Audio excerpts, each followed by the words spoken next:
Seria Regăsirea puterii interioare, superficialitatea câștigată, când aparența ia locul adevărului interior. Episodul 1, când începi să vezi lumea doar la suprafață. Acest episod este despre acel moment în care privirea ta începe să se oprească pe ce se vede, nu pe ce se simte. Cum începe alunecarea? La început nu pare nimic grav. Începi să apreciezi mai mult ambalajul decât conținutul. Asculți mai mult ce spune lumea decât ce simți tu.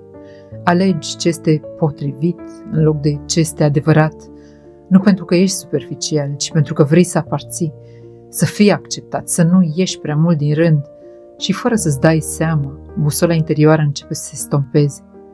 De ce aparența pare mai sigur decât profunzimea? Profunzimea cere prezență, cere asumare, cere curaj. Aparența, în schimb, este rapidă, este validă, este ușor de explicat. Lumea aplaudă ce se vede, rare ori știe ce să facă cu ce se simte. Și astfel înveți. E mai sigur să arăt bine decât să fiu adevărat. E mai ușor să impresionez decât să mă expun. Aceasta nu este superficialitate nativă, este superficialitate învățată. Când încetezi să mai simți, nu pentru că nu poți, ci pentru că nu mai ai timp. Trăim într-un ritm care nu lasă loc pentru interior. Totul cere reacție rapidă, răspuns clar, imagine coerentă. Simțirea este lentă, ambiguă, incomodă și atunci o reduci, o amâni, o ignori, nu pentru că nu e importantă, ci pentru că nu pare practică.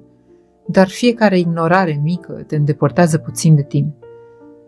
Prețul pe care nu îl vezi imediat.